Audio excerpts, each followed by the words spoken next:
रुपया आज 96.14 के रिकॉर्ड लो पर गया। ब्रेंट क्रूड 109.9 डॉलर के पार उछला और हफ्ते के आखिरी दिन बाजार को 161 अंकों की गिरावट झेलनी पड़ी। यानी जो उम्मीद थी वो हफ्ते के अंत में पूरी नहीं हुई। इस हफ्ते स्ट्रेट ऑफ हॉर्मुज पर कोई ठोस समाधान नहीं आया। ट्रम्प शी मिले पर नतीजा कमजोर रहा और भारत का ट्रेड डेफिसिट अप्रैल में 28.38 बिलियन डॉलर के रिकॉर्ड पर पहुंच गया। आज की पूरी कहानी समझते हैं। आज 15 मई 2026 को सेंसेक्स 161 अंक टूटकर 75,238 पर बंद हुआ और निफ्टी 23,644 के नीचे फिसल गया। हफ्ते के आखिरी दिन शुरुआत उम्मीद के साथ हुई थी, लेकिन धीरे धीरे माहौल पूरी तरह बदल गया। बैंक निफ्टी में सबसे ज्यादा दबाव देखने को मिला और इंडेक्स 419 अंक टूटकर 53,710 पर बंद हुआ। बैंकिंग स्टॉक्स में भारी बिकवाली की वजह से पूरे बाजार का सेंटीमेंट कमजोर पड़ गया। मिड कैप इंडेक्स भी 273 अंक फिसल गया, जिससे साफ दिखा कि कमजोरी सिर्फ बड़े शेयरों तक सीमित नहीं रही। स्मॉल और मिड कैप स्टॉक्स में भी निवेशकों ने जमकर मुनाफा वसूली की। बाजार में गिरावट की सबसे बड़ी वजह पिछले 2 कारोबारी सत्रों की तेज रैली रही। कल सेंसेक्स करीब 790 अंक और निफ्टी 277 अंक चढ़ा था, इसलिए ऊंचे स्तरों पर निवेशकों ने प्रॉफिट बुकिंग करना बेहतर समझा। रुपए का 96.14 के रिकॉर्ड निचले स्तर तक गिरना बाजार के लिए बड़ा झटका साबित हुआ। महंगे तेल और कमजोर रुपए ने निवेशकों की चिंता और बढ़ा दी। ये भारतीय मुद्रा का अब तक का सबसे कमजोर क्लोजिंग लेवल माना जा रहा है। पूरे हफ्ते में रुपया 1.60 रुपए से ज्यादा टूट चुका है और पहली बार 96 प्रति डॉलर के पार निकल गया। लगातार गिरावट की वजह से इस साल रुपया एशिया की सबसे कमजोर करेंसी बन गया है। आरबीआई ने कल करीब 95.96 के स्तर पर डॉलर बेचकर रुपए को संभालने की कोशिश की थी, लेकिन कच्चे तेल की तेज कीमतों ने उस असर को कमजोर कर दिया। महंगा तेल और जियोपॉलिटिकल तनाव फिलहाल रुपए के लिए सबसे बड़ी चिंता बने हुए हैं। अप्रैल 2026 में भारत का मर्चेंडाइज ट्रेड डेफिसिट बढ़कर 28.38 बिलियन डॉलर पहुंच गया, जबकि मार्च में ये 20.67 बिलियन डॉलर था। यानी सिर्फ एक महीने में ट्रेड गैप करीब 7.7 बिलियन डॉलर बढ़ गया, जिसने बाजार और रुपए दोनों पर दबाव बढ़ा दिया। अप्रैल में इंपोर्ट्स बढ़कर रिकॉर्ड 71.94 बिलियन डॉलर पर पहुंच गए, जिसकी सबसे बड़ी वजह महंगा कच्चा तेल रहा। भारत अपनी जरूरत का 80% से ज्यादा क्रूड ऑयल आयात करता है, इसलिए ग्लोबल कीमतें $120 प्रति बैरल तक पहुंचने का सीधा असर इंपोर्ट बिल पर दिखाई दिया। दूसरी तरफ एक्सपोर्ट्स 43.56 बिलियन डॉलर रहे, जिससे इंपोर्ट एक्सपोर्ट का अंतर काफी बड़ा हो गया। बढ़ते करंट अकाउंट डेफिसिट और कमजोर रुपए को देखते हुए सरकार अब fuel saving, work from home और गैर जरूरी इंपोर्ट्स कम करने जैसे कदमों पर जोर दे रही है। ब्रेंट क्रूड आज 3% से ज्यादा उछलकर $109 प्रति बैरल पर पहुंच गया। इसकी सबसे बड़ी वजह मिडिल ईस्ट तनाव और स्ट्रेट ऑफ हॉर्मुज को लेकर बढ़ती चिंता रही, क्योंकि ट्रम्प शी बैठक के बाद भी कोई ठोस समाधान सामने नहीं आया। ट्रंप और शी जिनपिंग की बीजिंग में हुई बैठक को काफी अहम माना जा रहा था। शी ने हॉर्मुज को खुला रखने की बात कही और चाइना ने ईरान को मिलिट्री इक्विपमेंट सप्लाई रोकने पर सहमति भी जताई, लेकिन बाजार को इससे ज्यादा भरोसा नहीं मिला। ट्रंप एडमिनिस्ट्रेशन ने साफ कर दिया कि ईरान को न्यूक्लियर प्रोग्राम जारी रखने की अनुमति नहीं दी जा सकती।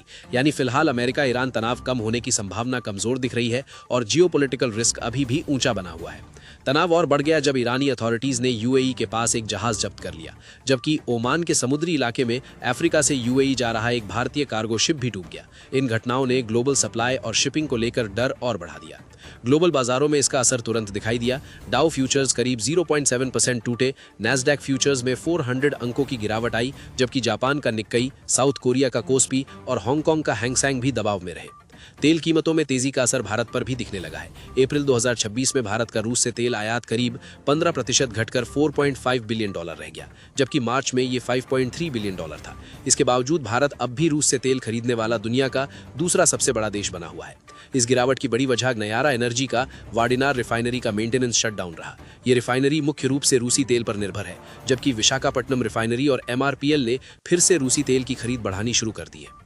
दूसरी तरफ रूस का यूरिल्स भी अब तेजी से महंगा हो रहा है। अप्रैल में इसकी कीमत बढ़कर $112 प्रति बैरल पर पहुंच गई, जो मार्च के मुकाबले करीब 19% ज्यादा है। यानी जो रशियन ऑयल पहले डिस्काउंट पर मिलता था, उसका फायदा अब धीरे धीरे कम होता दिख रहा है।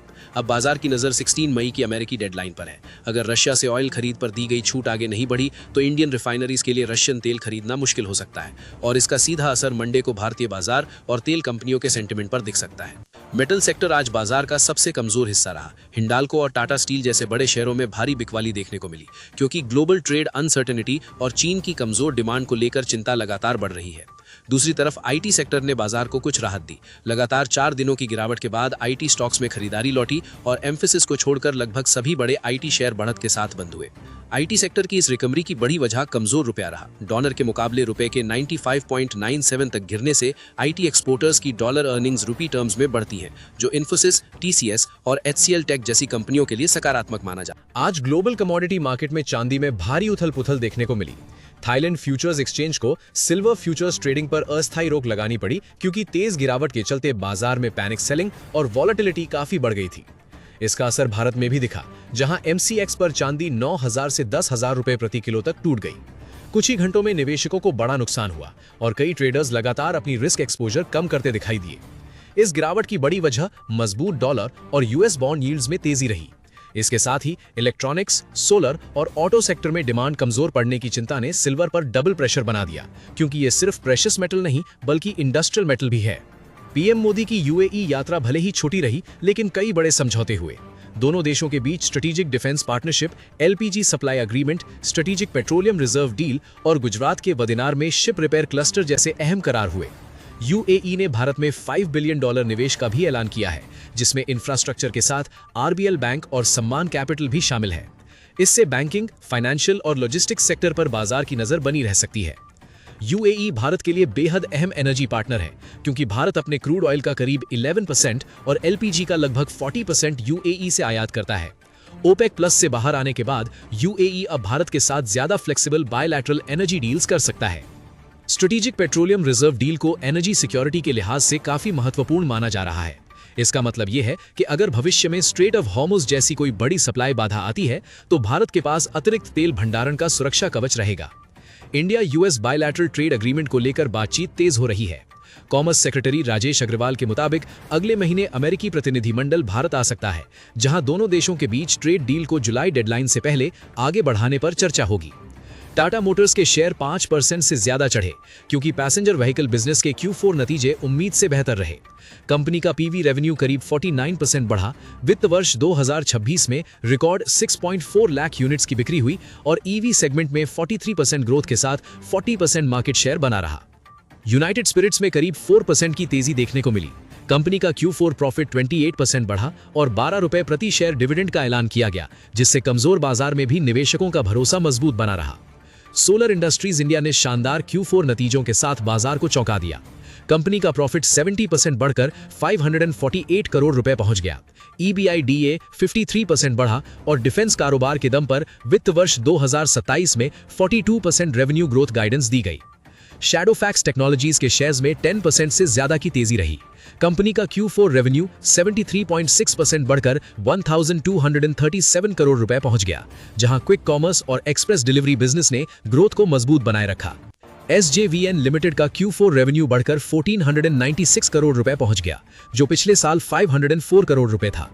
बक्सर थर्मल और बीकानेर सोलर प्रोजेक्ट्स शुरू होने से EBITDA में मजबूत उछाल आया, जबकि नेट लॉस घटकर 117 करोड़ रुपए रह गया। थंगमेल ज्वेलरी का नेट प्रॉफिट 31 करोड़ से बढ़कर 143 करोड़ रुपए पहुंच गया और रेवेन्यू दोगुना होकर 2839 करोड़ रुपए रहा। मजबूत सेल्स ग्रोथ और स्टोर एक्सपेंशन के दम पर शेयर रिजल्ट के बाद 7% तक उछला, हालांकि बाद में मुनाफा वसूली भी देखने को मिली। वोल्टास के शेयर करीब 5% टूट गए, क्योंकि कंपनी के मार्जिन्स उम्मीद से कमजोर रहे। OCL ने भी कमजोर नतीजे पेश किए, जिसने सेक्टर की चिंता बढ़ा दी। JSW स्टील के Q4 नतीजे मजबूत रहे और एक्सेप्शनल गेन की वजह से प्रॉफिट में बड़ा उछाल आया, लेकिन इसके बावजूद शेयर दबाव में रहा। एलेम्बिक फार्मास्यूटिकल्स का Q4 प्रॉफिट 29% बढ़ा और यूएस फॉर्मुलेशंस बिजनेस में 11% की ग्रोथ रही। कंपनी ने 12 रुपीस पर शेयर डिविडेंड भी घोषित किया, लेकिन कमजोर मार्केट सेंटिमेंट की वजह से शेयर हल्की गिरावट में बंद हुआ। VST टिलर्स ट्रैक्टर्स के शेयर करीब 3% टूट गए।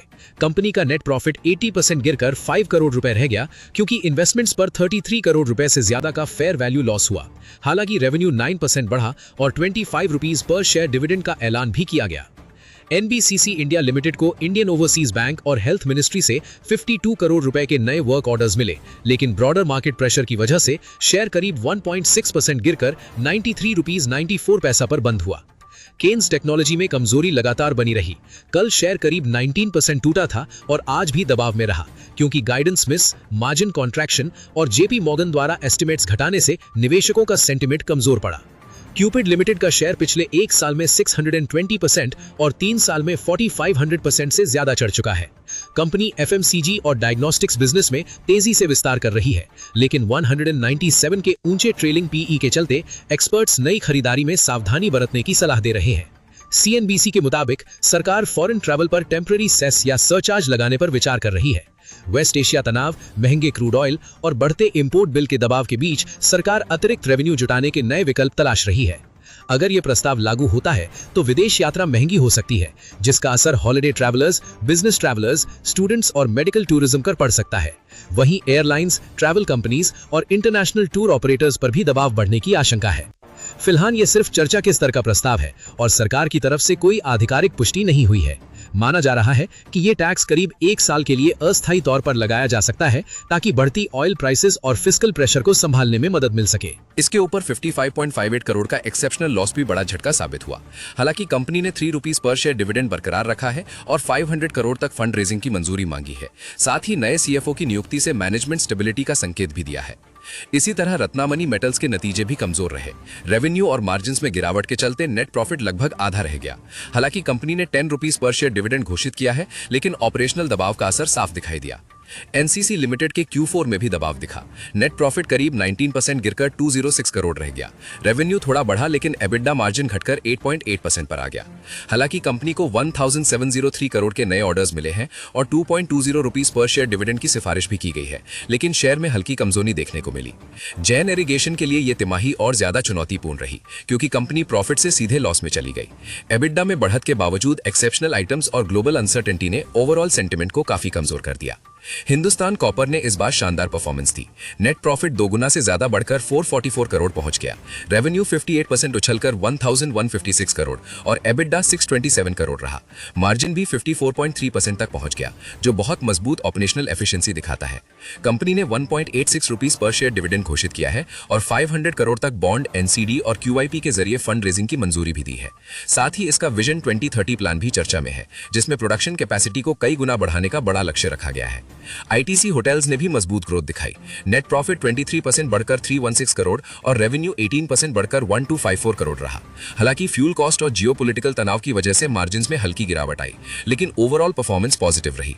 कंपनी ने केरला में बड़ा एक्विजिशन किया है और 2031 तक 250 होटल्स का एम्बिशियस टारगेट रखा है। कोल इंडिया को उसकी सब्सिडरी महानदी कोलफील्ड्स की लिस्टिंग के लिए मंजूरी मिल गई है। आईपीओ और ओएफएस के जरिए करीब 25% हिस्सेदारी तक बेचने की योजना है।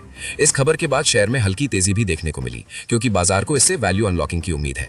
वॉलमार्ट ने अपनी सब्सिडरी फ्लिपकार्ट को फिलहाल आईपीओ टालने और पहले प्रॉफिटेबिलिटी यानी एबिडा ब्रेक इवन पर फोकस करने की सलाह दी है। इसका मतलब साफ है कि अब कंपनी पब्लिक लिस्टिंग से पहले अपने बिजनेस फंडामेंटल्स को मजबूत करना चाहती है, जिससे आईपीओ की टाइमलाइन आगे खिसक गई है। रैपिडो ने 240 मिलियन का बड़ा फंडिंग राउंड रेज किया है, जिसमें प्रोसेस, वेस्ट ब्रिज कैपिटल और एक्सेल जैसे बड़े निवेशकों ने हिस्सा लिया।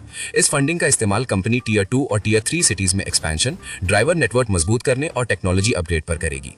सेबी ने 3 कंपनियों नियोलाइट, जेडके लाइटिंग्स, एस्प्री स्पिरिट्स और एसएस रिटेल के आईपीओ को मंजूरी दे दी है, जिससे ये अब प्राइमरी मार्केट से फंड रेज कर सकेंगी। ये तीनों कंपनियां अलग अलग सेक्टर में काम करती हैं, जैसे auto lighting, premium alcohol distribution और इलेक्ट्रॉनिक्स रिटेल। नियोलाइट जेडके लाइटिंग्स 600 करोड़ का आईपीओ लाएगी, जिसमें 400 करोड़ फ्रेश इशू और 200 करोड़ ओएफएस होगा। इस पैसे का इस्तेमाल तमिलनाडु में नया मैन्युफैक्चरिंग प्लांट बनाने, एग्जिस्टिंग कैपेसिटी बढ़ाने और बोरोइंग्स कम करने में किया जाएगा। एस्प्री स्पिरिट्स का आईपीओ 140 करोड़ तक का फ्रेश इशू और 50 लाख शेयर्स का ओएफएस होगा। कंपनी प्रीमियम अल्कोहल सेगमेंट में काम करती है और भारत में इंटरनेशनल वाइन और स्पिरिट ब्रांड्स को इंपोर्ट और डिस्ट्रीब्यूट करती है। एसएस रिटेल 500 करोड़ का आईपीओ लाएगी, जिसमें 300 करोड़ फ्रेश इशू और 200 करोड़ ओएफएस शामिल है। कंपनी का फोकस मोबाइल फोन्स और इलेक्ट्रॉनिक्स रिटेल बिजनेस को महाराष्ट्र, कर्नाटका और अन्य राज्यों में तेजी से एक्सपेंड करने पर है। आज बाजार में गिरावट की बड़ी वजह प्रॉफिट बुकिंग रही, लेकिन असली चिंता ट्रेड डेफिसिट के $28.38 बिलियन तक पहुंचने, क्रूड के $109 के पार जाने और रुपये के 95.97 के रिकॉर्ड निचले स्तर पर आने से बढ़ी है। ये तीनों मिलकर महंगाई और करंट अकाउंट डेफिसिट पर दबाव बढ़ा रहे हैं। दूसरी तरफ आईटी सेक्टर में रिकवरी और टाटा मोटर्स जैसे चुनिंदा शेयरों की मजबूती ये दिखाती है कि अच्छी क्वालिटी कंपनियों की लॉन्ग टर्म ग्रोथ स्टोरी अभी भी मजबूत बनी हुई है। हालांकि एनर्जी सेंसिटिव और इंपोर्ट डिपेंडेंट सेक्टर्स में मार्जिन प्रेशर फिलहाल बड़ी चुनौती बना हुआ है।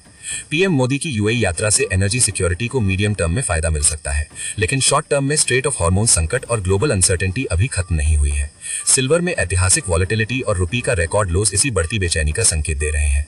अगले कारोबारी सत्र के लिए बाजार का आउटलुक फिलहाल कॉशियस से नेगेटिव माना जा रहा है। रशिया ऑयल डेडलाइन $109 के ऊपर क्रूड और हार्मोज संकट पर समाधान न निकलने की वजह से दबाव बना रह सकता है, जबकि निफ्टी के लिए अब 23,200 से 23,000 का जोन अहम सपोर्ट माना जा रहा है।